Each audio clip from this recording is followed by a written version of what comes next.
There is a formula called Jordan's model, ठीक है, इसको कांस्टेंट ग्रोथ मॉडल करके भी बोलते हैं।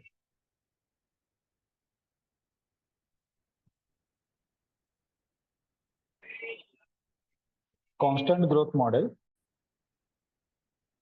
तो there is a formula called constant growth model और जॉर्डन्स मॉडल, ठीक है। अब ये फॉर्मूला क्या है? तो ओरिजिनल फॉर्मूला इज के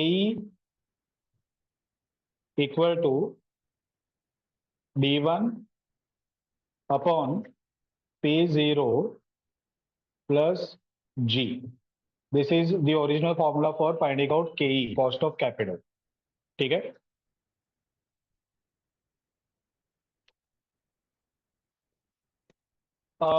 अब ये फॉर्मूला को अगर अपन मॉडिफाई करें, we want to find the value.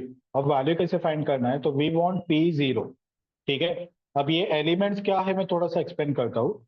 के इज कॉस्ट ऑफ कैपिटल,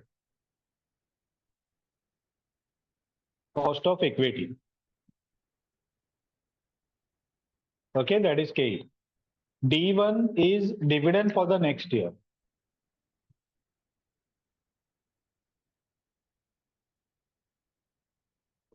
ठीक है। 1 बोला तो आफ्टर 1 ईयर होता है और 0 बोला तो करंट होता है।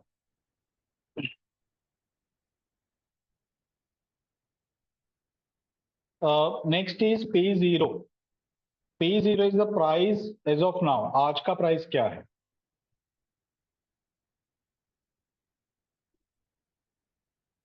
ठीक है। एंड g इज ग्रोथ,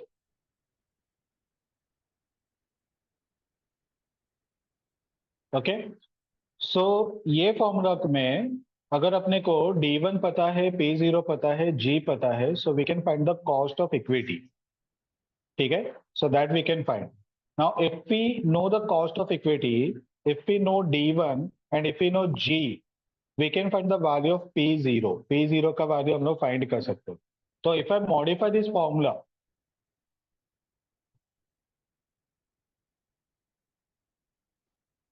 तो p0 equal to will get d1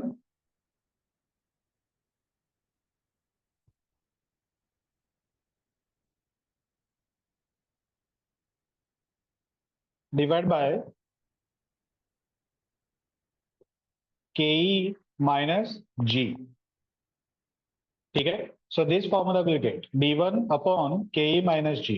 so that will give you p0। p0 यानी कि आज का प्राइस। तो नेक्स्ट ईयर का डिविडेंड वो कितना है, के कितना है, जी कितना है, ठीक है। If all three elements are known to us, we can find the value of p0, आज का शेयर का प्राइस, ओके। सो ये फॉर्मूला अपने को कैसे काम आएगा? Suppose if you want to find value after 4 years, suppose 4 साल के बाद का वैल्यू चाहिए, तो will substitute the numbers here, ठीक है। p0 के जगह पे विल पुट p4, ठीक है।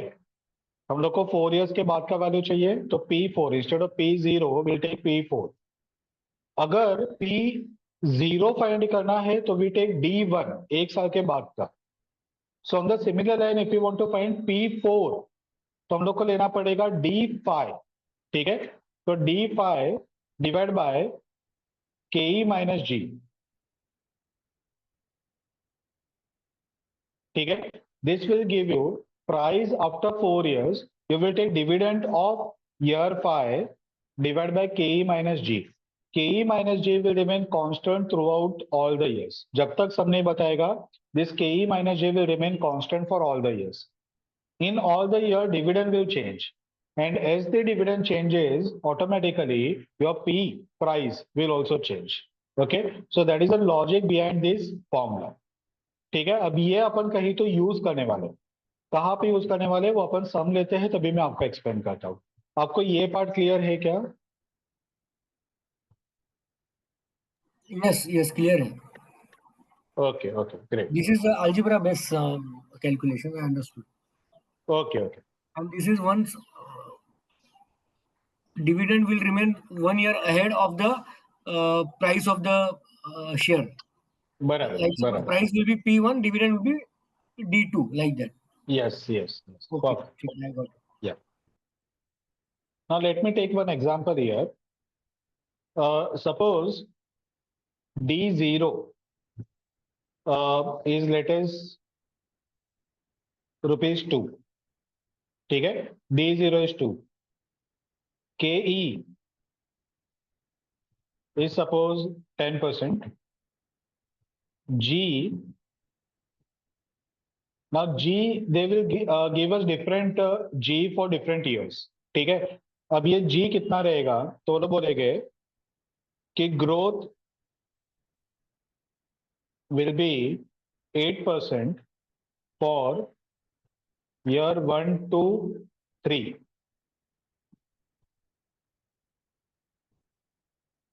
Growth will be 5% for year 4 to 5. And beyond 5 years,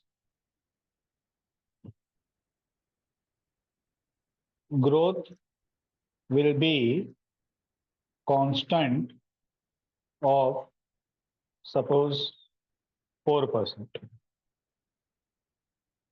ठीक है, अब ये इंफॉर्मेशन अपने को दिया हुआ है, दे are given us D0. D0 आज का डिविडेंड है 2 rupees. K is 10%. Growth is, we can say, variable for initial years. Then after 5 years, it will become constant. So for first 3 years, 1, 2, and 3, it will be 8%. Okay, growth will come down to 5% for year 4 and 5. And beyond 5 years, that is from 6 year onwards, growth will be constant of 4%. So 6 years onwards till infinity, आगे के हर साल के लिए growth will be 4% only. ठीक है, तो ऐसे अपने को डेटा दिया हुआ है. Now what we are supposed to find? We are supposed to find P0. आज का प्राइस कितना है? That we are supposed to find. So that is required here. ठीक है. Now for finding out the solution. Sir, so Yeah. dividend is for the current year only. D0 is for D0. current year. Current Okay, year, yeah. 2 rupees is for current year. We want to find P0. ठीक है, Yes. लेकिन directly we can not apply this formula, क्योंकि ये जो formula है ना, ठीक है, this formula is for constant growth. Here जो ग्रोथ है वो कांस्टेंट नहीं है. Initially for 1 to 3 years it is 8%, then it will come down to 5%, then it will be constant beyond 5 years at 4%. ठीक है, so 3 different growths are given. So your growth is not constant, so we cannot directly apply this formula. P0 equal to D1 upon K minus G. So this formula can be applied only if there is a constant growth. एक ही growth है. अगर अलग अलग growth रहेगा तो आप G में क्या लोगे, फॉर्मूला में क्या सब्स्टिट्यूट करोगे? So that problem will be created. Got the point? Yes, sir. समझ गया मैं. Yes. Had it been constant for 8%, 6%, we would have used this formula. Yes, yes. Okay. But can't we substitute for, suppose for 3 years, 8%? Okay. नहीं ना, आपको P0 find करना है तो आगे के हर साल का ग्रोथ आपका कांस्टेंट चाहिए. तो अलग अलग साल का ग्रोथ अगर अलग अलग है तो आप अलग अलग प्राइस फाइंड नहीं करोगे कि P0 अगर ग्रोथ 8 है तो कितना, P0 अगर ग्रोथ 5 है तो कितना. So that we can not find. ठीक है, so that is subject to condition and we want a final answer. तो ग्रोथ एक ही रहना चाहिए तो ही वो फॉर्मूला अप्लाई हो सकता है. ठीक है, तो ये जो एग्जांपल है ना, ये example is known as variable growth model.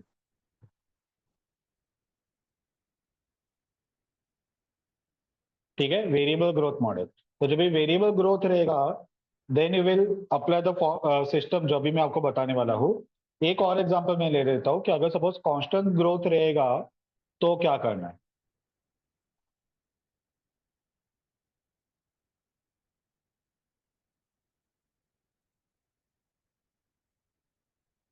Let us take the case. Suppose they are given D0 equal to 2 rupees.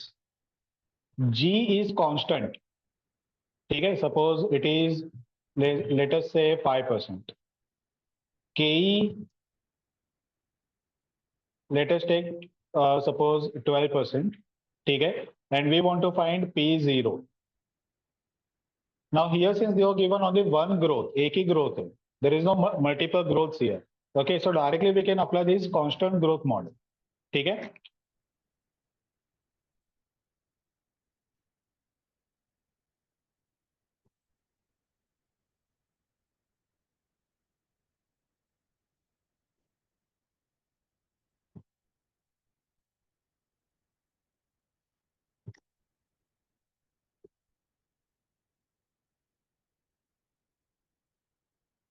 So P0 will be equal to D1 divided by KE minus G. Okay. Now substitute the values. So P0 equal to D1. अब D1 क्या रहेगा? तो D0 is 2 rupees. D0 is 2 rupees. ठीक है, वो आज का dividend है। Now growth will indicate कि हर साल कितना डिविडेंड बढ़ेगा। ठीक है, so it will grow at the rate of 5% every year. So D1 next year का जो डिविडेंड रहेगा that will be 2 plus 5%.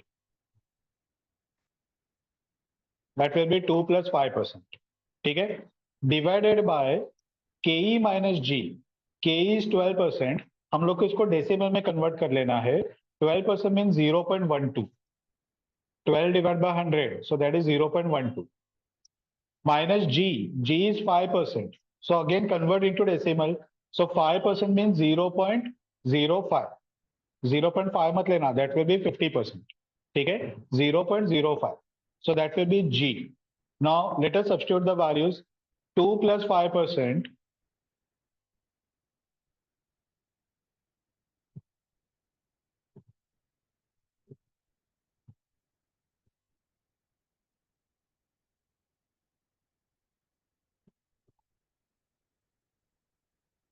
Okay.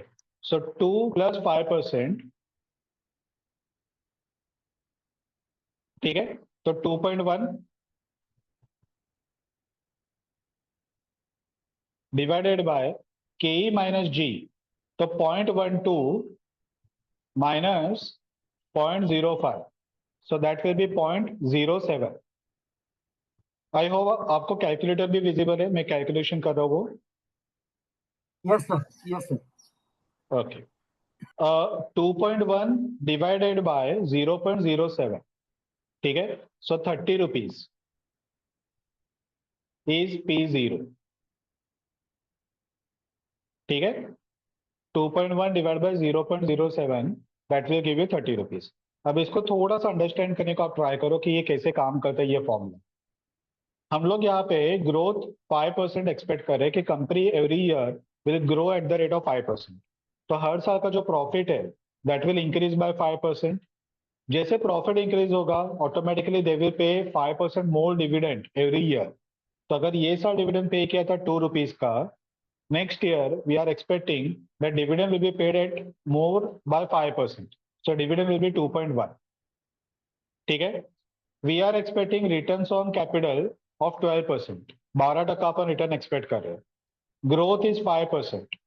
ठीक है, so by applying the formula we get the value of 30 rupees. अब ये 30 rupees क्या indicate करेगा कि if we invest 30 rupees today, आज P0 इज आज का price. So if I invest 30 rupees today, I will get dividend of 2.1 rupee after 1 year, and it will keep on increasing by 5% every year, and that will give me return of 12%.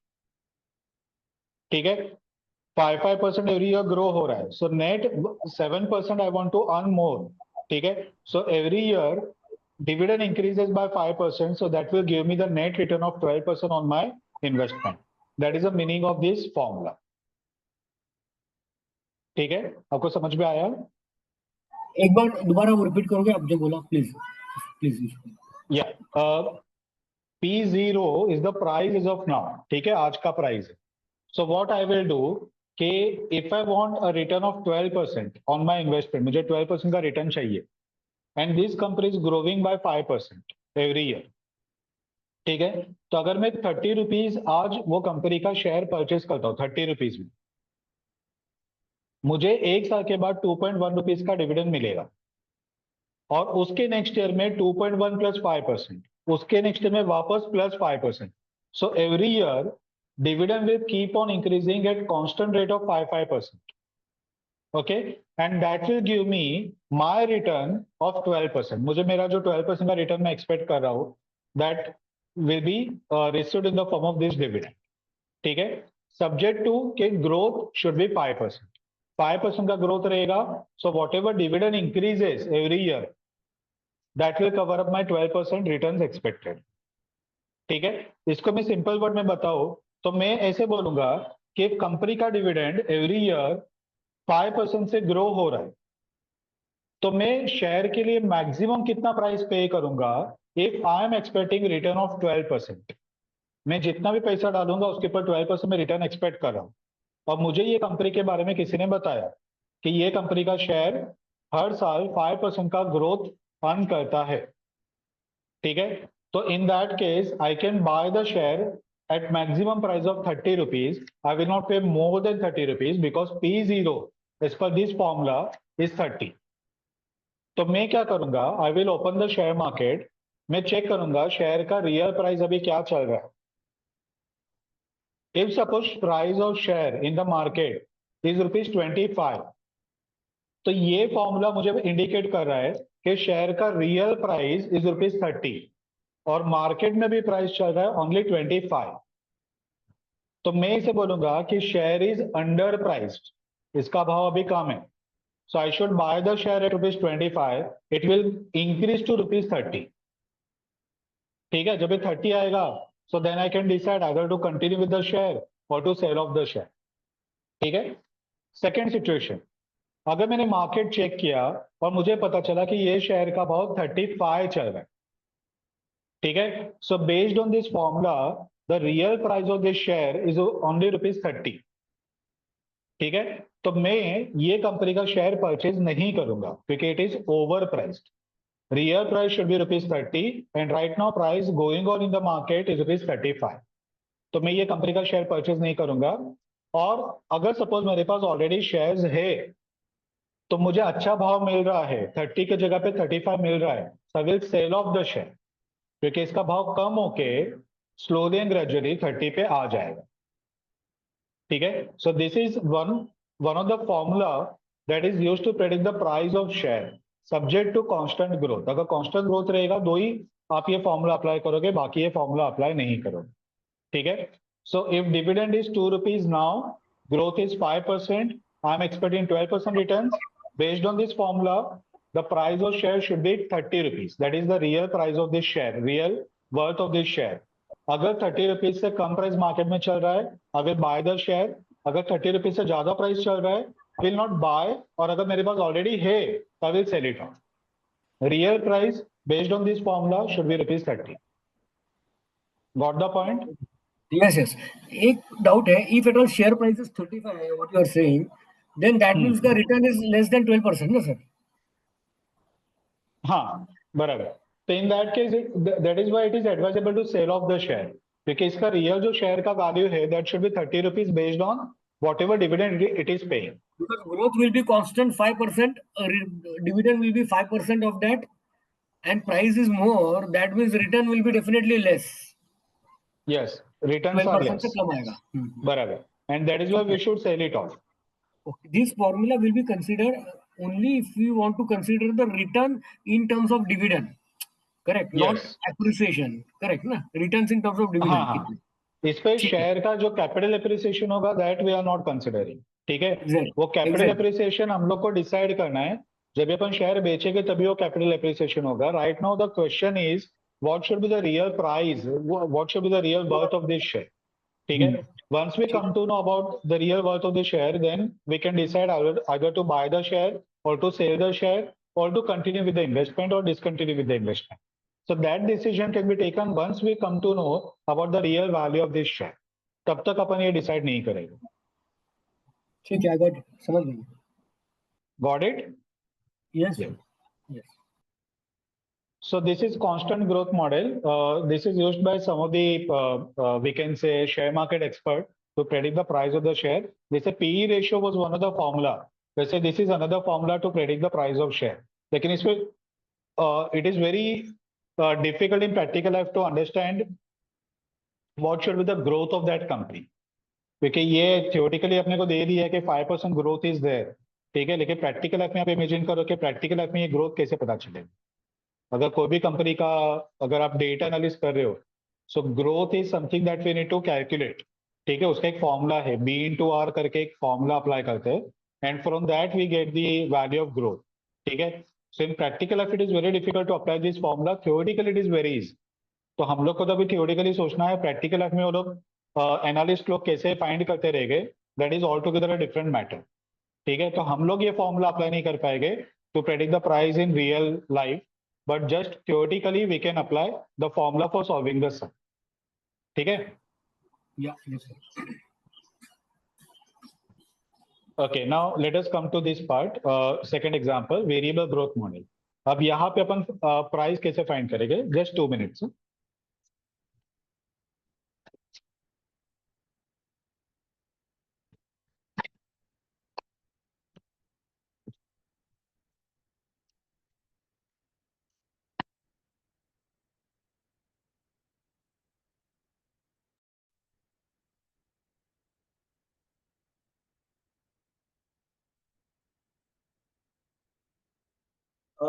Abhijit, am I audible now?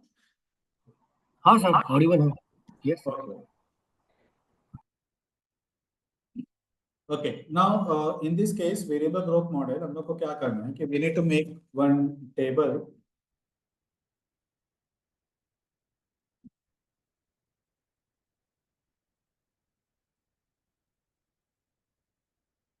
Okay. Now in this table, first column will be year, then dividend, then present value factor at the rate of 10%, that is KE. Okay. And the last column is present value. So these 4 columns we need in this table. अब यहाँ पे क्या होगा कि year 1, 2, 3, 4, 5 and 5. Try to understand this table एकदम properly, इसका जो understanding है वो ले लेना। एक बार ये समझ में आ गया ना, then this part is very easy. Okay, now see, ये टेबल कैसे काम करता है। सबसे पहले डिविडेंड हम लोग को लेना है 5 साल। ठीक है, वो लोग क्या बता रहे हैं कि करंट जो डिविडेंड है इज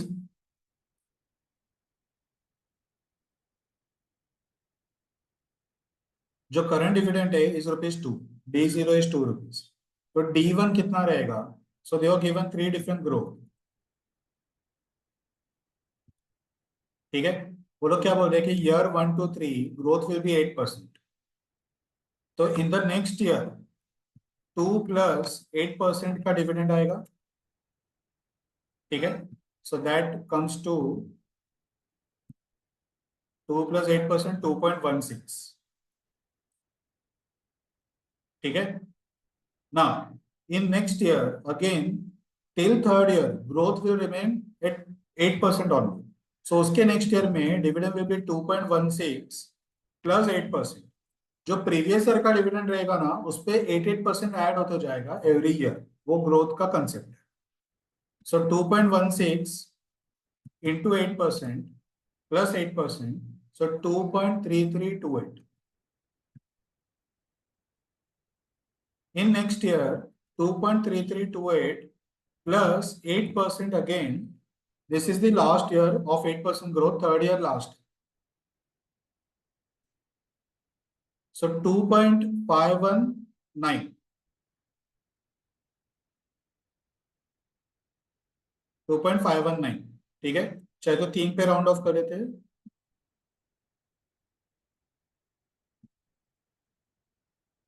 या 4 पे रखते जाना, 5194। ठीक है, now this is the dividend for first 3 years। अभी ईयर 4 and 5 के लिए ग्रोथ विल बी 5%। ठीक है, so for the next year it will be 2.5194 plus 5%। ठीक है, now growth will B 5%।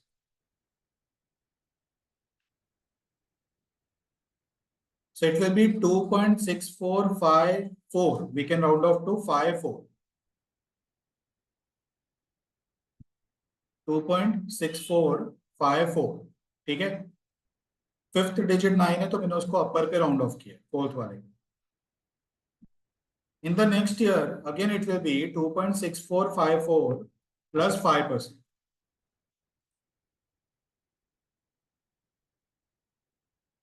So 2.77766, तो इसको भी राउंड ऑफ करते हैं अपर पे 2.7777, ठीक है। So this will B dividend in the fifth year, ठीक है, growth at the rate of 5%. Now what happens from sixth year onwards, beyond 5 years, that is from 6th year onwards, growth will be constant at the rate of 4%. ठीक है। अब investors जब ये share market में invest करते हैं ना, तो लोग सिंपल ऐसी कंपनी को सिलेक्ट करते हैं जिसपे ग्रोथ अच्छा है, ग्रोथ ज्यादा है। सो व्हेन ग्रोथ स्टेबिलाइजेस, ठीक है, तो हम लोग ऑटोमेटिकली वो कंपनी से विड्रॉ कर देते हैं। We do not continue with that company जिसपे ग्रोथ कांस्टेंट है, ठीक है। क्योंकि अगर कांस्टेंट इनकम ही अर्न करना है तो शेयर मार्केट में क्यों आए, बैंक में एफडी बना देंगे, रिस्क भी कम है, कांस्टेंट इनकम मिलेगा, ठीक है। तो when company earns constant growth, वो टाइम पे हम लोग वो कंपनी में डिस इन्वेस्टमेंट करते हैं, हम लोग वो कंपनी से बाहर आ जाते हैं। और वो बाहर आने के लिए हम लोग वो कंपनी के शेयर को बेचते हैं, जिसे बोलते हैं टर्मिनल वैल्यू। टर्मिनल वैल्यू, ठीक है, शॉर्ट में मैं टीवी करके देखता हूँ, नीचे फुल फॉर्म लिखता हूँ। टर्मिनल वैल्यू अपने को फाइंड करना पड़ेगा। So what do you mean by terminal value, मैं वापस एक बार रिपीट करता हूँ। टिल द टाइम कंपनी है सब proper amount of growth, company का ग्रोथ अच्छा था, we will continue with the investment in that company, ठीक है। तो पहले हमने 3 साल के लिए इन्वेस्टमेंट को कंटिन्यू किया, we got the growth of 8%, ठीक है, हम लोग खुश थे। Every year dividend was increasing. पहले साल में डिविडेंड मिला 2.16, नेक्स्ट ईयर में 2.3, 2.5, 2.6, 2.7। So it was continuing till 5 years। उसके बाद में कंपनी का जो ग्रोथ है दैट बिकम स्टेबिलाइज्ड, और वो ग्रोथ आ गया 4%। ना growth is not going to increase, growth become stabilize, dividend बढ़ेगा लेकिन वो 4% के हिसाब से ही बढ़ेगा। और share market is risky market, so higher the risk higher is the return, ठीक है। So in this company we are not going to continue, हम लोग ये कंपनी में कंटिन्यू नहीं करेंगे। So will discontinue from this company, हम लोग ये शेयर को बेच देंगे। कभी बेचेंगे, फिफ्थ ईयर के एंड में ही बेच दे। फिफ्थ ईयर का डिविडेंड ले लो, डिविडेंड मिलने के बाद सिक्स्थ ईयर ऑनवर्ड से डिविडेंड कांस्टेंट हो रहा है, ठीक है, ग्रोथ कांस्टेंट हो रहा है, तो सिक्स्थ ईयर में जाओ ही मत, फिफ्थ ईयर के एंड में ही आपको वो शेयर को बेच देना, और जो प्राइस आपको मिलेगा that is known as terminal value, ठीक है।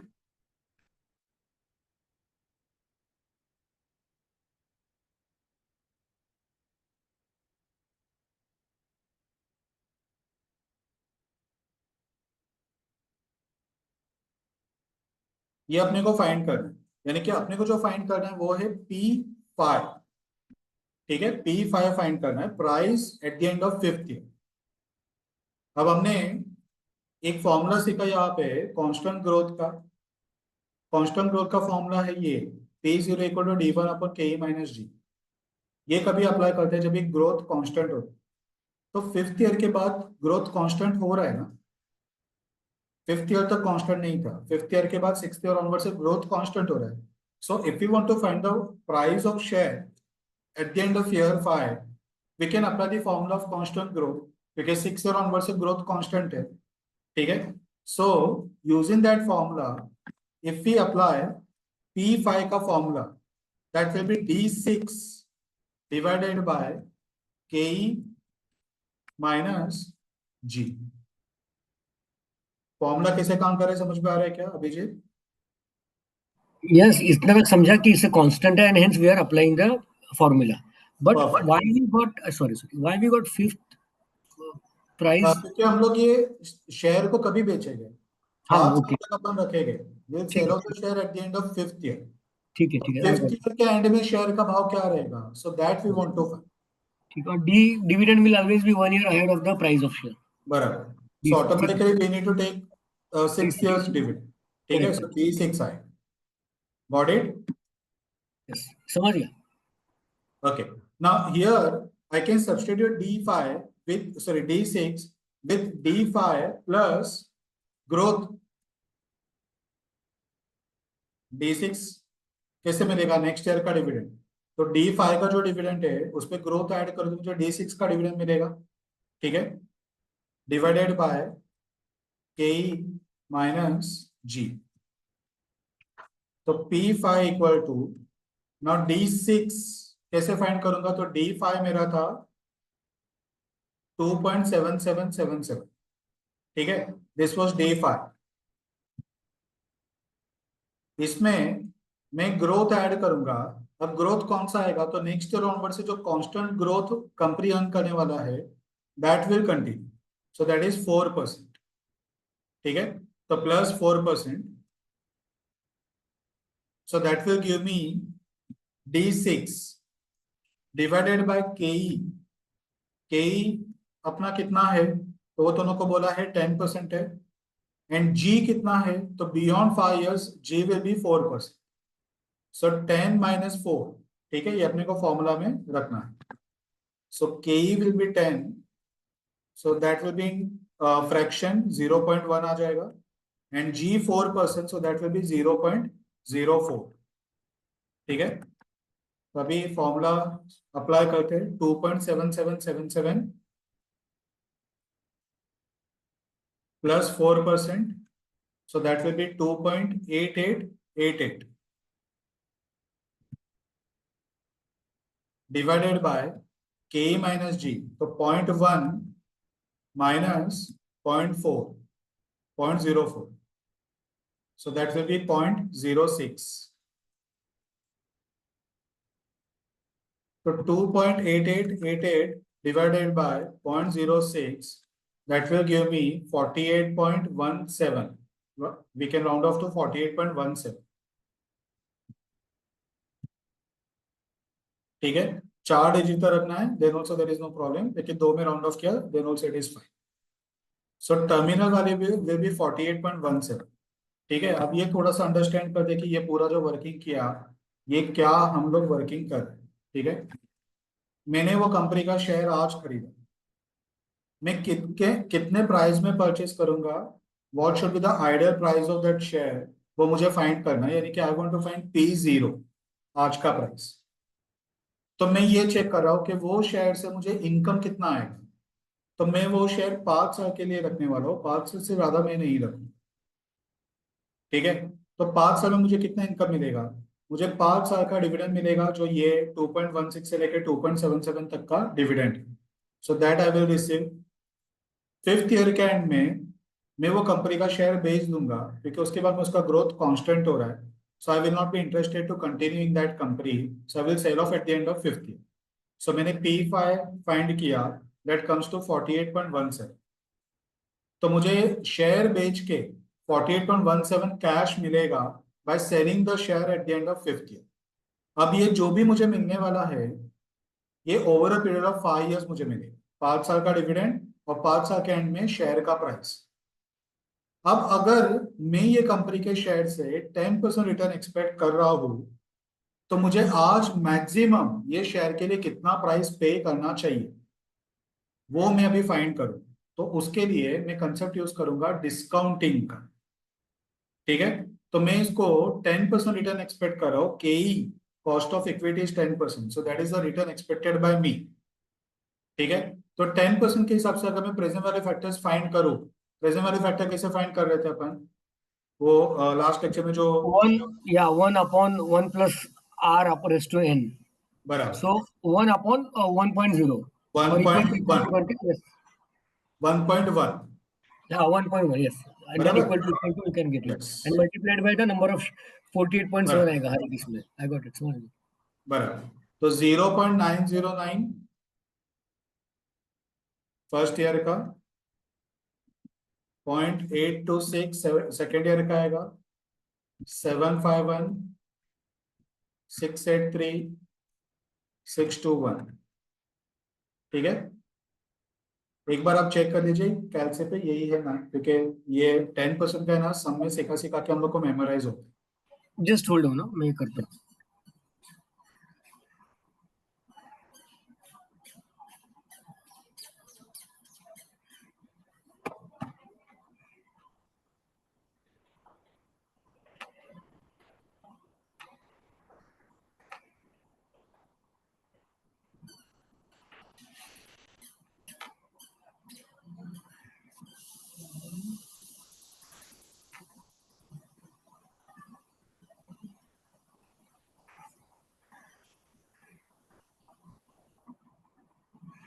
One divided by one, right? 110. 1.1, 1 divided by 1.1.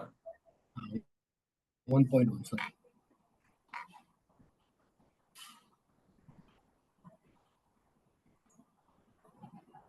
Same sum, sorry. Same number. Same है ना? ओके। Yes. अभी एक लास्ट वाला जो अपना है ना 48.17, उसके लिए क्या लेना है वो आपको थोड़ा सा केयरफुल लेना पड़ेगा। बच्चे लोग अगर मिस्टेक कर जाते हैं, और एक इक्वल टू प्रेस करके नेक्स्ट ईयर का 6th ईयर का ले लें।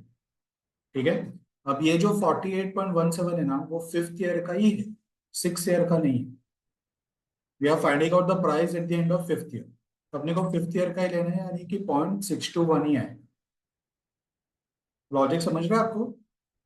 Yes, because we are selling at 6th year, so 5 साल तक कहीं कैलकुलेट करना है समझ present value. We are selling at the end of 5th year. We are not selling in 6th year. हमने 6th ईयर का डिविडेंड यूज किया to find the price of 5th year. ठीक है, D6 लिया, लेकिन जो प्राइस अपना था वो P5 था। P5 यानी कि 5th ईयर का एंड का था।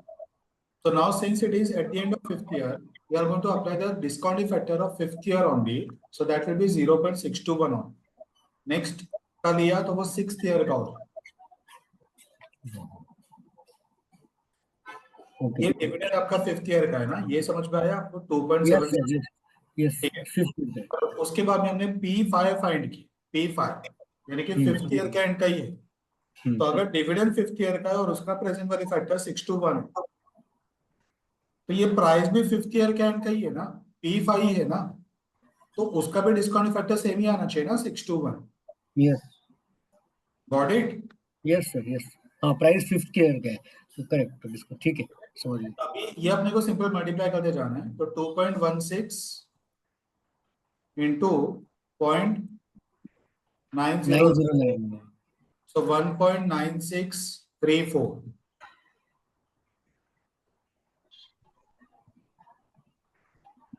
सेकेंड का 2.3328 into 0.826, 1.9269।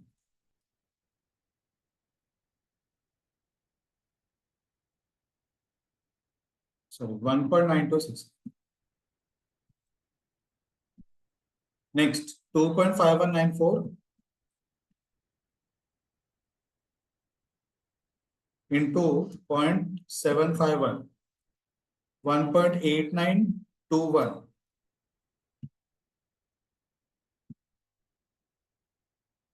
2.6454 into 0.683, 1.8068, 2.77 into 0.621, 1.7250 we can take.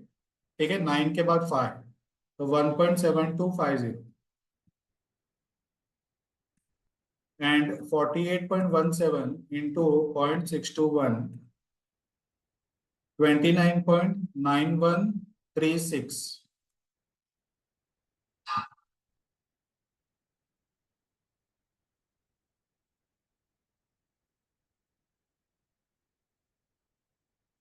ठीक है, so will get the final value ये सबको ऐड करके।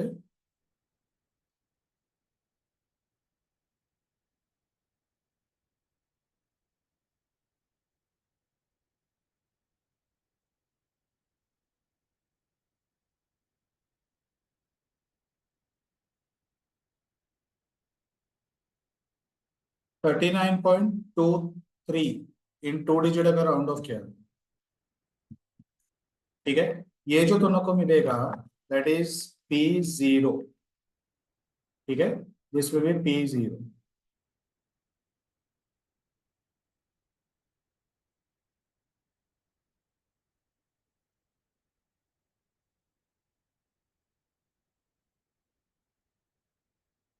अब इसका मतलब ये है कि आपको जो 5 साल में आपको ये शेयर कैश फ्लो अर्न करके देगा, वो रहेगा 5 साल का डिविडेंड प्लस 5 साल के एंड में आप शेयर को बेच दोगे 48 रुपीज में, यानी कि आपको जो टोटल कैश मिलने वाला है over a period of 5 years, अगर इसको प्रेजेंट वैल्यू पे लेके आए, सो दैट कम्स टू 39.23। ठीक है, so that becomes your P0। ठीक है, आपको जितना पैसा मिलने वाला है उतना ही आज आप इन्वेस्ट कर रहे हैं। ठीक है, अगर आप शेयर मार्केट ओपन करोगे और ये प्राइस से कंपेयर करोगे तो आप डिसाइड कर पाओगे कि आपको ये शेयर खरीदना चाहिए कि नहीं खरीदना चाहिए। अगर शेयर मार्केट ओपन किया और आपको पता चला कि ये शेयर का भाव 35 रुपीज चल रहा है और आपके हिसाब से, आपके कैलकुलेशन के हिसाब से उसका जो रियल प्राइस है वो 39 आ रहा है, तो आप बोलोगे कि share is currently under priced in the market.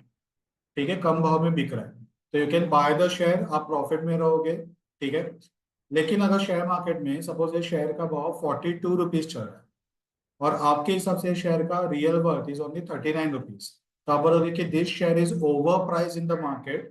ठीक है, ये शेयर या तो खरीदो ही मत, और अगर आपके पास ऑलरेडी है so it is a right time to quit the share, share को बेच दो क्योंकि इसका शेयर का भाव कम होके 39 पे आ सकता है। ठीक है, अगेन ये जो फॉर्मूलाज है, this formula is just the indicator of price of share. Share market किसी के भी फॉर्मूला के ऊपर काम नहीं करता, सो it is totally based on intuition. आपका इंट्यूशन काम करेगा, ये जुआ है। आपका इंट्यूशन काम करेगा कि ये शेयर मैं खरीदता हूँ, खरीदा, भाव बढ़ गया, बेच के बाहर आ जा, आप गेन में रहोगे। फॉर्मूला आपको कुछ और आंसर दे सकता है, लेकिन आपका इंट्यूशन आपको उस पर गेन या लॉस करवा सकता है। ठीक है, तो formula never works in practical life, but this are the indicators that share market के जो एक्सपर्ट्स है वो लोग इसे यूज करते हैं। So this is one of the formula which is used by share market expert to predict the price if growth is not constant. अगर growth constant रहेगा तो ये फॉर्मूला पे नहीं जाना है, so in that case you can straight away go for example 1। ठीक है, अगर ग्रोथ कांस्टेंट है तो, लेकिन कोई भी कंपनी का रियल लाइफ में ग्रोथ कांस्टेंट नहीं रहता। कॉम्पिटिटर्स का मार्केट में एंटर होता है, टेक्नोलॉजिकल चेंजेस आता है। ठीक है, गवर्नमेंट के रिस्ट्रिक्शंस वगैरह आते हैं, कभी कभी कंपनी इनोवेटिव प्रोडक्ट्स नए लॉन्च करता है तो ग्रोथ बढ़ता है ग्रोथ कम होने के जगह। ठीक है, so all this measure taken by the company and the external environment that will affect the growth, तो ग्रोथ कभी कांस्टेंट नहीं रहेगा। So growth will be always variable in practical life and that is to be predicted by the analyst correctly. अगर वो correctly predict नहीं किया तो entire working of this sum will be totally incorrect. अगर growth ही गलत predict किया तो ये कैलकुलेशन कुछ काम का नहीं, and that is very difficult to predict in practical life कि कौन सी कंपनी का ग्रोथ कितना है। Got it? Yes, only. Yeah. Okay, so this is the valuation का थर्ड टेक्निक। हम लोग जो लास्ट लेक्चर में डिस्कस कर रहे थे कि there are 3 base we can say. ठीक है,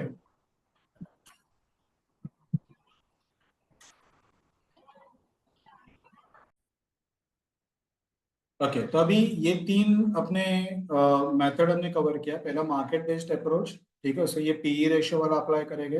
अर्निंग बेस्ड अप्रोच, उस पर प्राइस अपॉन एबिटा, ठीक है, ये अपन अप्लाई करेंगे। और तीसरा है डिस्काउंटिंग कैश फ्लो मेथड, उस पर हमने अभी ये जो कंसेप्ट सीखा ये अपन अप्लाई करें। अब एक चीज यहाँ पे समझने को ट्राई करो कि ये जो मैंने आपको एग्जाम्पल बताया, ठीक है, ये एग्जाम्पल में मैंने एक शेयर का प्राइस निकालना सीखा।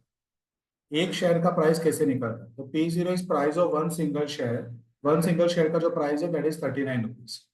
लेकिन अगर सपोज हम लोग को पूरे बिजनेस का वैल्यू निकालना है, ठीक है, एक शेयर का वैल्यू नहीं निकालना है, ओवरऑल बिजनेस का वैल्यू निकालना है, तो वो केस में सिर्फ ये सेम फॉर्मूला में हम लोग कुछ चीजों को सब्स्टिट्यूट करेंगे तो हम लोग को पूरे बिजनेस का वैल्यू मिलेगा। ठीक है, अब मैं आपको एक्सप्लेन कर दूं कि ये कैसे आएगा। अगर मैं डिविडेंड के जगह पे, डिविडेंड के जगह पे अगर मैं यूज करता हूं आइदर कैश फ्लो और प्रॉफिट आफ्टर टैक्स। ठीक है, so instead of taking dividend of one single share, I will take total cash flow of the company, company कितना कैश फ्लो अर्न कर रहा है, और else I will take profit after tax of the company. Okay, so ये D6 जो मैंने find किया, यानी फॉर्मूला में जो मैंने अप्लाई किया, यहाँ पे डिविडेंड लिखा, यहाँ पे D6 लिखा, so dividend will be substituted by cash flow. ठीक है, सेकंड, KE के जगह पे I will substitute WACC, weighted average cost of capital. ठीक है, so that is the average cost of capital including equity share, preference share, reserves, debentures and bank loans. यानी कि जो लॉन्ग टर्म फंड्स है, owners fund plus borrowed fund, उसका average cost, उसको बोलते हैं WACC। तो instead of KE I will take WACC। ठीक है, so automatically applying this formula, मैं एक नया फॉर्मूला डिराइव कर सकता हूं जो आएगा value of business, that is P0। Just hold on, sir, for a minute. Just hold on. या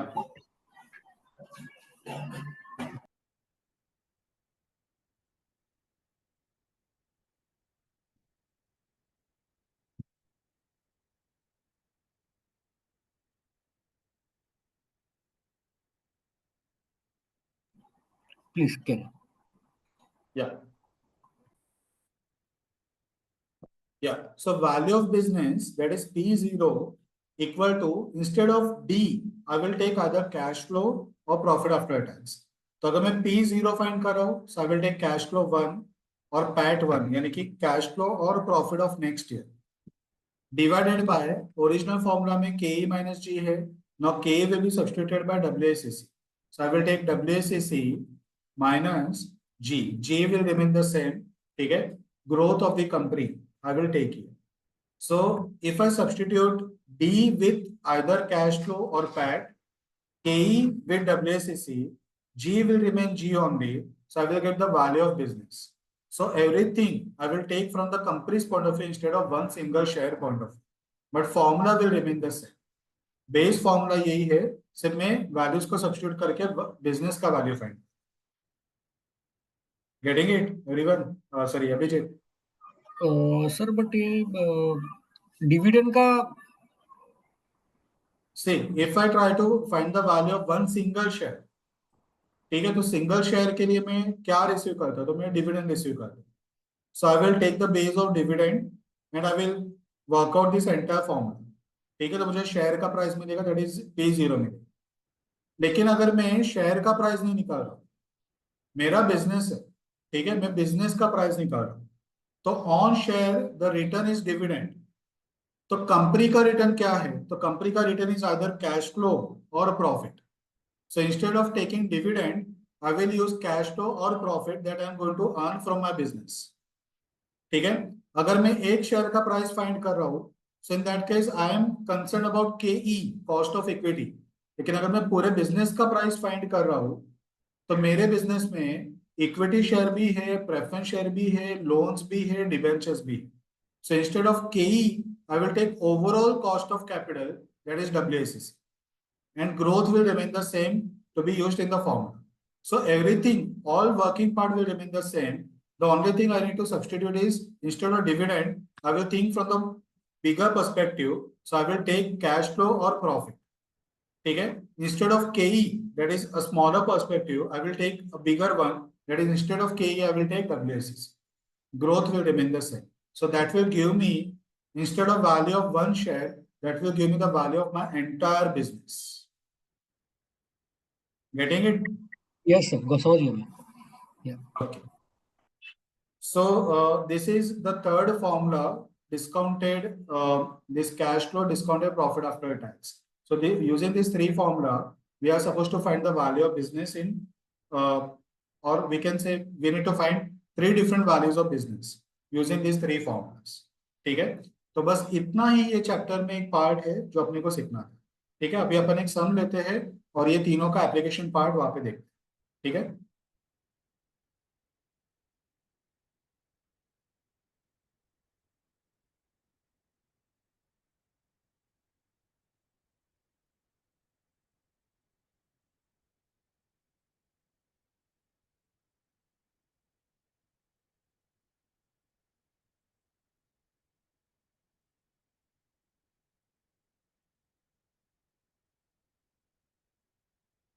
Yes, this is the part of valuation, 20 months.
Okay, now let us take case study number 1.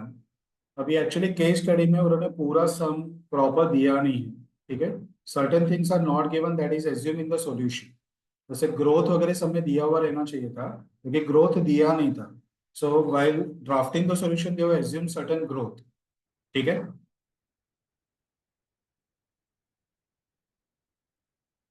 चलो, Surendra Industries Incorporation is a manufacturing company specialized in the production of electronic components. The company has been operating for past 10 years and established itself as a market leader in its nature. Valuation date 31st December 2023. So on this date we are finding out the value. So current date, that is 31st December 23, is P0. ठीक है, हम लोग को वो दिन का price find करना है.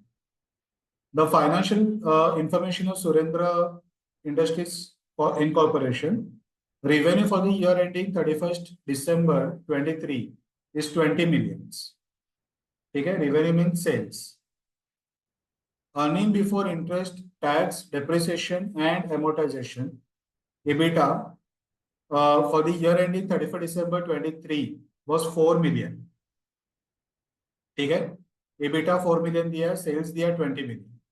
Net income for the year ending 31st December 23 was 2.5 million. ठीक है, 2.5 million. Net asset as on 31st December 23, 30 million. Total liabilities on 31st December 23, 10 million. Weighted average cost of capital is 8%. अब जैसे मैंने अभी आपको बताया कि अगर हम लोग एक शेयर का प्राइस फाइंड करें तो वी यूज के, लेकिन अगर पूरे बिजनेस का, पूरे कंपनी का वैल्यू निकाल रहे so we take WSCC. So here WSCC will replace KE. जो भी फॉर्मूला है उसपे केई के जगह पे डब्ल्यूएससीसी अपने को यूज कर. Market information, industry average P ratio is 12. Industry average price to EBITDA ratio is 8. ठीक है. Calculate the value of Surendra Incorporation using the following methods. Market-based approach, PE ratio वाला formula. Market-based approach, price upon EBITDA वाला formula. Income approach, that is discounted cash flow method. And asset approach, net asset value method. यह मैंने अभी तक सिखाया नहीं है आपको, तो ये अभी ये सब में सीख ले. So this is very simple, कुछ ज़्यादा इस पे कुछ है. ठीक है. So let us apply one by one कि ये कैसे काम करेगा.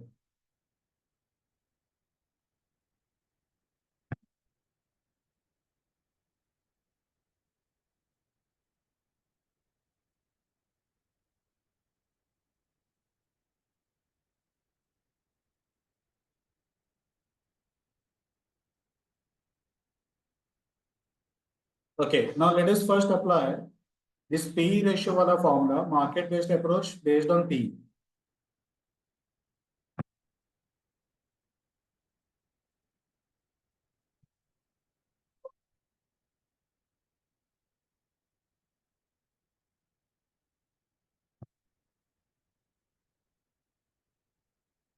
PE रेशियो के लिए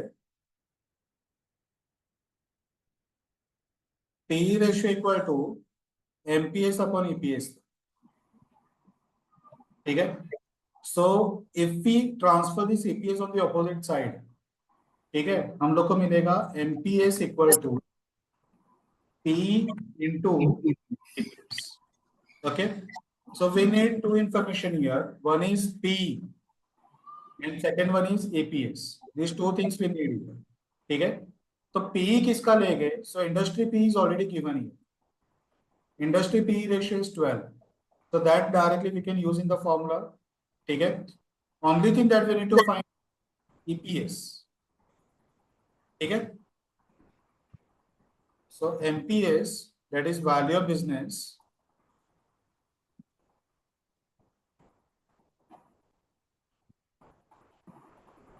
equal to P into EPS. P is 12. ठीक है? P ratio is 12 into EPS. EPS we need to find.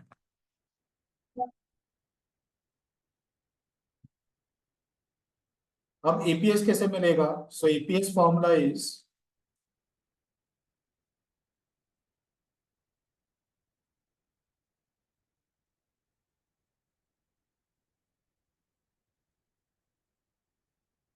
NPAT minus preference dividend divided by number of equity shares. Okay. Now, in this sum, you are given net income for the year. So that net income is nothing but your profit after tax. Net income is nothing but profit after tax. So that is 2.5 million. Divided by number of equity share. Now, in this sum, revenue is given, total asset is given, total liability is given, but equity share is not given. तो वो हमने solution में assume किया रहेगा कि equity share कितना है, or else they will take asset minus liability equal to capital.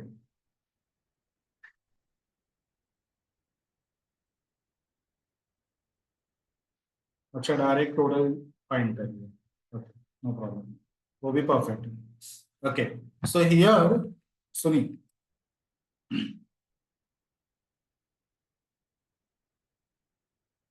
if we want to find price of one single share, हम लोग ये फॉर्मूला अप्लाई करें. MPS equal to PE into EPS. ठीक है? लेकिन अगर पूरे कंपनी का अगर हम लोग फाइंड कर रहे हैं तो in that case PE into EPS के जगह पे टोटल प्रॉफिट आफ्टर टैक्स लेना पड़ेगा.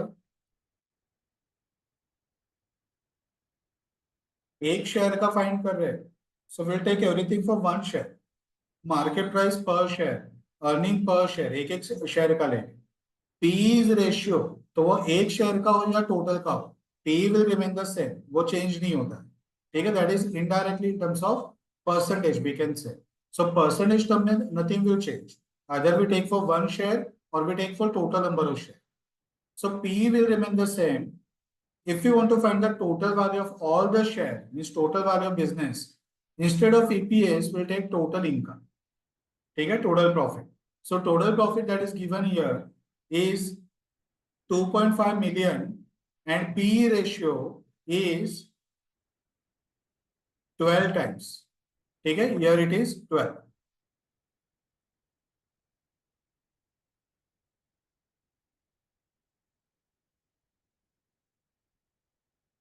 Are you getting it, Abhijit? Yes, yes, समझ रहा हूँ.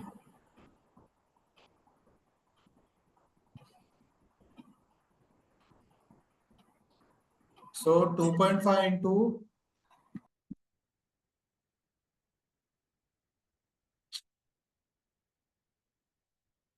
12 into 2.5, that is 30 million is the value of business. ठीक है? इस पर first form. Got it? Yes. But then we don't have number of equity shares, no? For finding EPS. Yeah. We need a number of equity share if you want to find price of one single share. Now, since we are finding out the total value of entire business, we need not any number for number of equity shares. Okay. Got it? We are not finding value of per equity share. It's total value of business. Total value of business. This is not the value of one single share. This is the value of entire business. Got it? Yes. Okay. Now, on the similar line, let us apply the second formula. Second method is based on price upon EBITDA.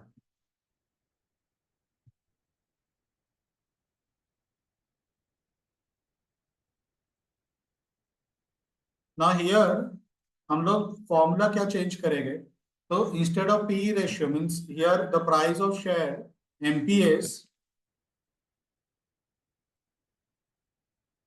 will be MPS into price into sorry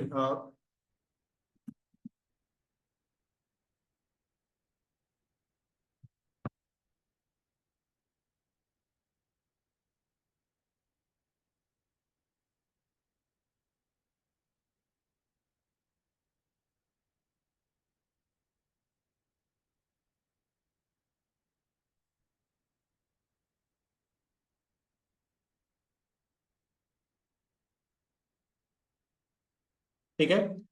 जैसे P ratio का formula था MPS upon EPS, वैसे यहाँ पे जो formula उसका नाम भी यही है और उसका फॉर्मूला भी वही है। प्राइस मीन्स एमपीएस और डिवाइड बाय ईपीएस के जगह पे अपन एबिटा लें। ठीक है। अब ये फॉर्मूला में अगर अपन को चेंजेस करें, ये एबिटा को अगर यहाँ पे लेके आए, ठीक है, तो will get the MPS. So MPS equal to,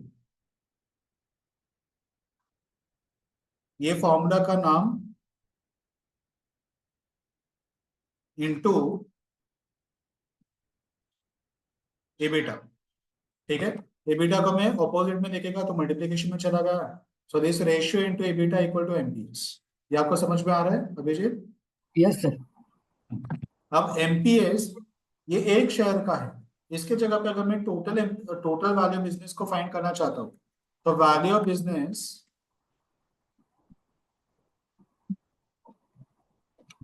equal to this ratio into EBITDA. ठीक है। So that will be equal to, ratio कितना दिया है, so that is industry average ratio is 8। ठीक है। So ratio is 8 into EBITDA कितना दिया है अपने को कंपनी का, सो दैट इज 4 मिलियन। ठीक है, 4 मिलियन। तो वैल्यू विल बी 32 मिलियन। ठीक है। So this will be the second formula using which we have found out the value of business. ये दो तो बहुत सिंपल था। अभी थर्ड वाला मेन,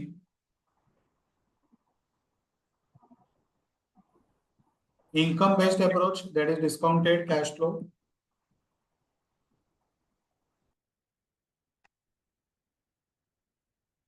अब इसमें अपने को ग्रोथ वगैरह सब में दिया हुआ रहना चाहिए। ठीक है, कि ग्रोथ कितना है वगैरह, लेकिन वो सब में यहाँ पे दिया हुआ नहीं है। उन्हें डब्ल्यूएससी दिया है but they are not given the growth. ठीक है। तो इसके लिए सॉल्यूशन में जो एज्यूम सम ग्रोथ है, तो वो लोग यहाँ पे एज्यूम करें कि growth is 3% for next 5 years। ठीक है, ये पहला एजम्पशन जो सब में दिया हुआ नहीं था, वो लोग ने एज्यूम किया। उसके बाद में वो लोग ने एज्यूम किया है कि beyond 5 years growth will be 2%। Beyond 5 years growth will be 2%। तो आइडियली आपको जो सम एग्जाम में आएगा उसमें आपको ग्रोथ गिवन रहेगा, उसमें ऐसा एज्यूम नहीं करना रहेगा। ठीक है। लेकिन यहाँ पे उन्होंने केस स्टडी के फॉर्म में एक्सप्लेन करने के लिए सम बनाया था, तो उन्होंने ग्रोथ आगे सॉल्यूशन में एज्यूम किया है। हम लोग से ऐसा एक्सपेक्टेड नहीं रहेगा कि हम लोग को वो सॉल्यूशन में एज्यूम करना पड़े। ठीक है। So that would be given in the sum itself. तो लोग ने दो चीजों को एज्यूम किया है कि फर्स्ट 5 years के लिए कांस्टेंट ग्रोथ ऑफ 3%। मैंने एग्जांपल में जैसे दिया था कि पहले 1 to 3 years के लिए 8 था, बाद में 5 हुआ, वैसा नहीं है। यहाँ पे लोग ने पहले 1 to 5 years के लिए फ्लैट है 3%। और 6 ईयर ऑनवर्ड्स जो ग्रोथ है दैट विल बी 2%, ये वो लोग ने एज्यूम किया। Getting it everyone? Getting it Yes, Abhijit? ठीक है, yeah so they are not mention कि आफ्टर 5 years 2% जाएगा, जस्ट हाँ we have to assume this. बराबर।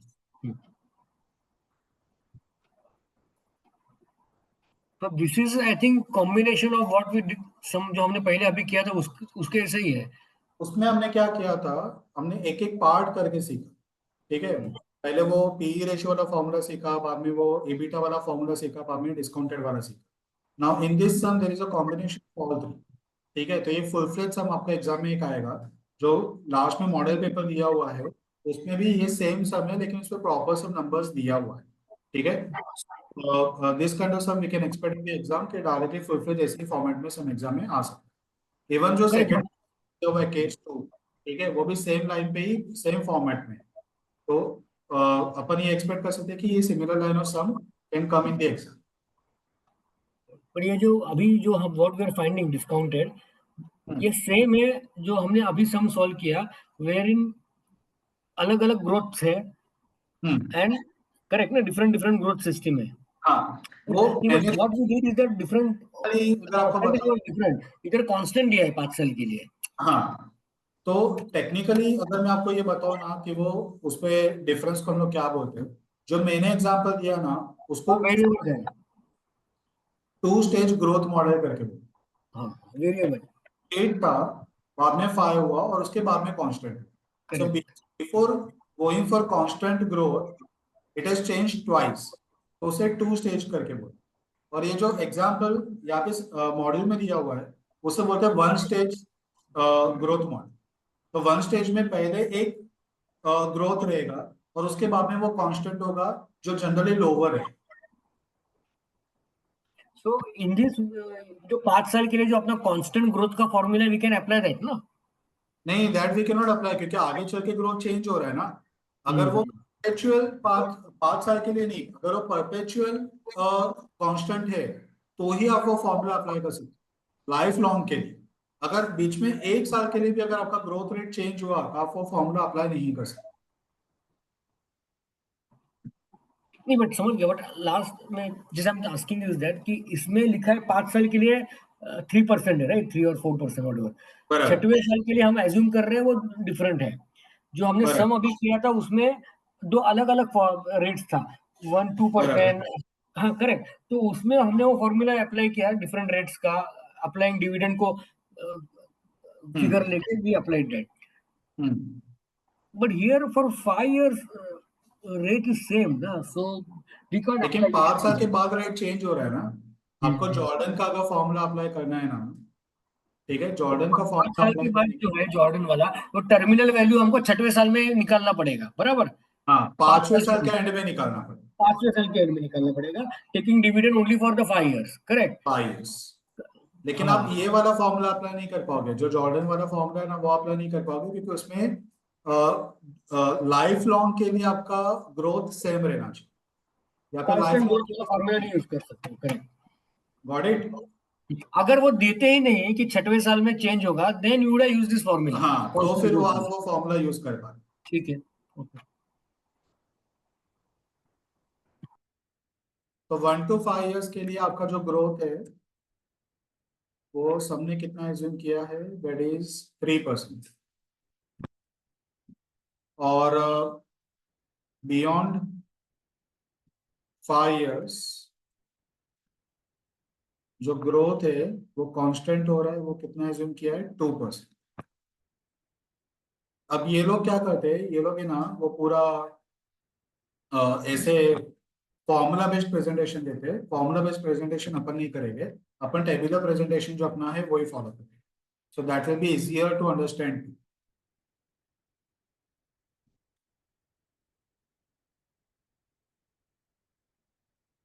ओके, तो ये अपना टेबल।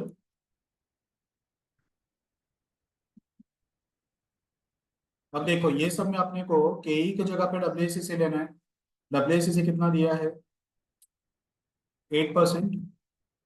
ठीक है, तो instead of 10% now we are going to apply WACC का rate, that will be 8%. Yeah, because this is for the whole business. जो Yes, आपने अभी yes. लिखा, तो KEC will be replaced by WACC. बराबर, बराबर. ठीक है. And dividend will be replaced by cash flow. Cash flow. ठीक है. ठीक है, either cash flow or profit after tax. So either of the two we can take here. ठीक है. अब यहाँ पे अपने को कैश फ्लो तो आई थिंक दिया नहीं है.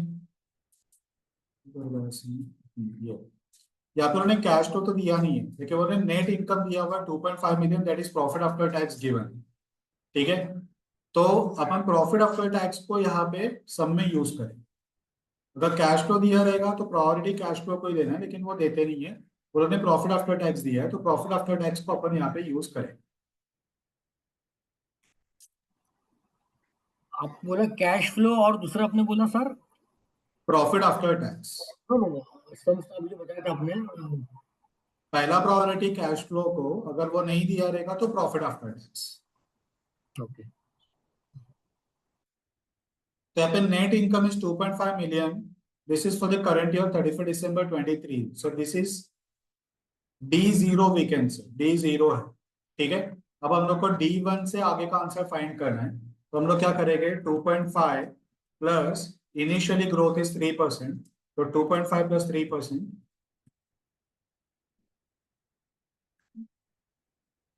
2.575, again 2.575 plus 3%, 2.6523, 2.6523 plus 3%, 2.7318, 2.7318 plus 3%, 2.8138, 2.8138 plus 3%,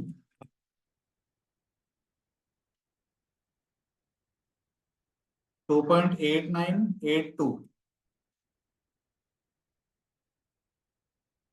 okay, और यहाँ पे अपने को फाइंड करना पड़ेगा टर्मिनल वैल्यू. सो नीचे let us write the formula for terminal value. Terminal value equal to, हम लोग को फाइंड करना है P5 equal to D6 divided by K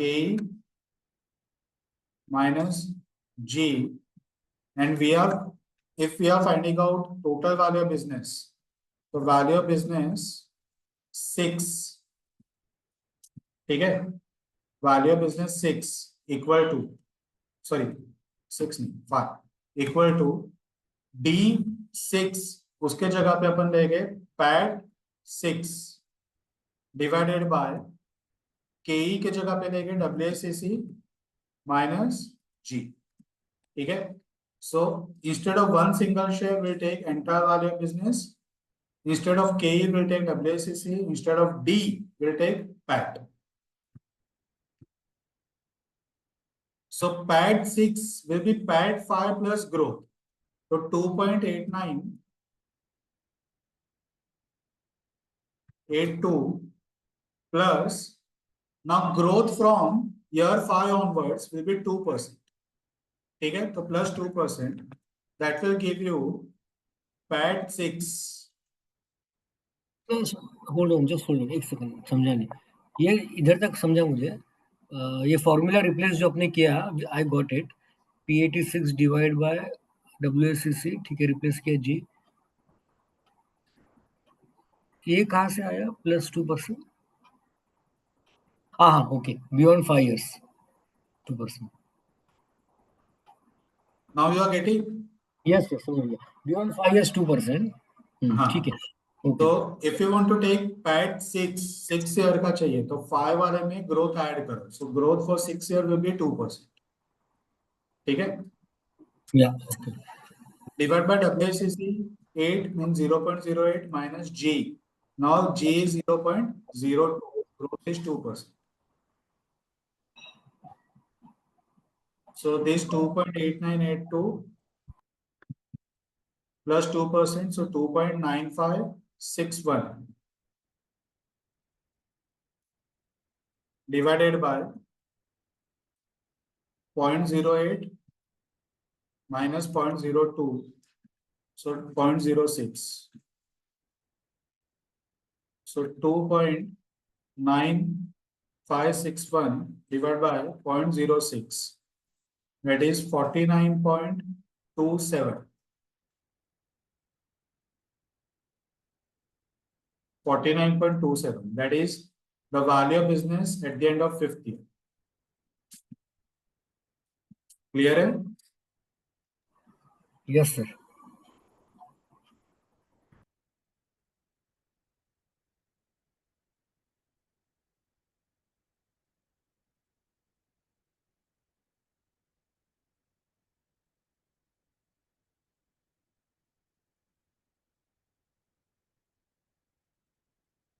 okay, चलो, तो ये आपको मिल गया terminal value 49.27. Now let us right present वाले फैक्टर्स 8% के हिसाब से. आप क्या करोगे यहाँ पे? 1 डिवाइड बाय 1.08. ठीक है, प्रेजेंट वाले factor. Yes.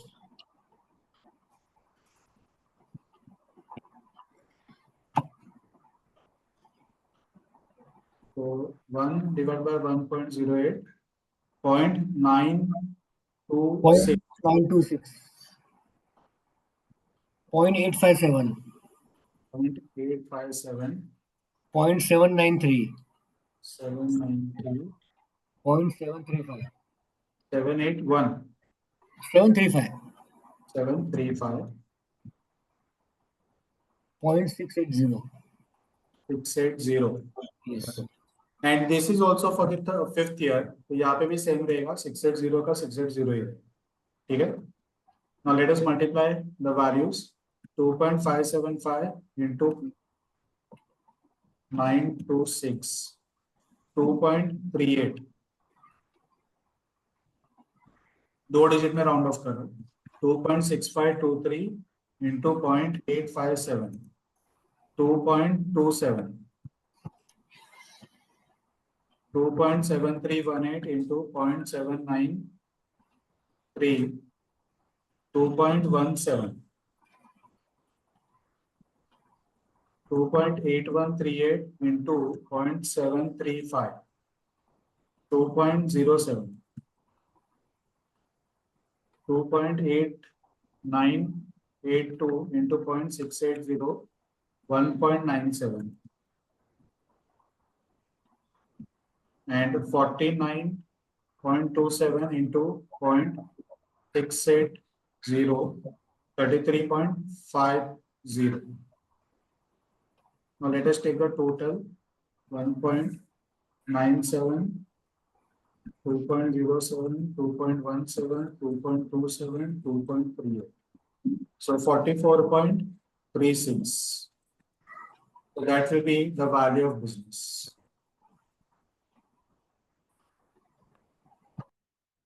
Got it?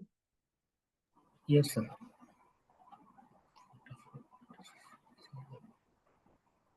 So present value is 44.3. Yes.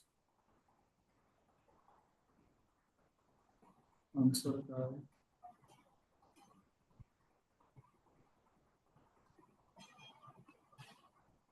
Answer लिखा ही नहीं.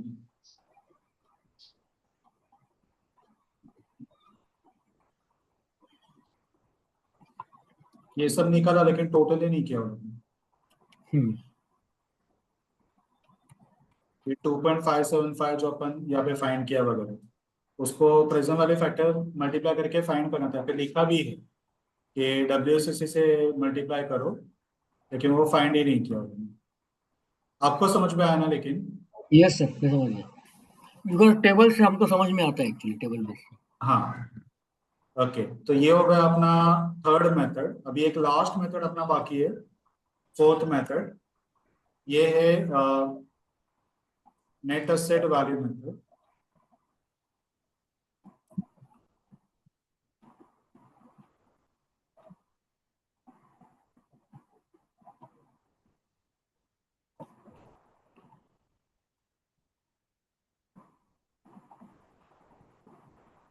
असेट बेस्ड मेथड यानी कि नेट असेट वैल्यू मेथड, इसमें सिंपल क्या करना है, value of business equal to assets minus liabilities, assets minus liabilities. Asset बेचा कितना पैसा मिलेगा, उसमें से लायबिलिटी पे किया, जो बच गया that is the value of business. ठीक है, तो asset minus liability simple formula. अब देखो आपको असेट्स यहाँ पे दिया हुआ है 30 मिलियन, लायबिलिटीज दिया हुआ है 10 मिलियन। ठीक है, सो 30 million minus 10 million that is 20 million is the value of business. Got it? Yes, इतना इजी हो गया क्या? हाँ, so this is your fourth method. ठीक है, so using this four method you have calculated the value of business। हर किसी में जो वैल्यू आएगा that will be totally different from other method, लेकिन हर किसी का एक खुद का अप्रोच है। Using a particular thinking we are finding out using 4 different methods. ठीक है, तो किसी को क्रिटिसाइज नहीं कर पाएंगे कि ये मेथड अच्छा ये बुरा। All methods are equally right based on some assumption, based on some thinking. तो जनरली प्रैक्टिकल लाइफ में कंपनी क्या करेगी कि ये मल्टीपल मेथड से वैल्यूज निकालेगी and they will assign the weights कि कौन सा मेथड का इंपॉर्टेंस कितना देना है, that will be decided by the company. और वो लोग एक एवरेज प्राइस ये सब मेथड का फाइंड करने को ट्राई करेंगे, that will be the final value of business. ठीक है, हम लोग को वो एवरेज वगैरह निकालना नहीं है, हम लोग को बस यहाँ पे सम को खत्म करना है। ये प्रैक्टिकल लाइफ के लिए मैं बता रहा था कि अगर मल्टीपल मेथड है तो फाइनली वैल्यू पकड़ेंगे क्या, तो ये सबका average value will be the value of business. Got it? Yes sir.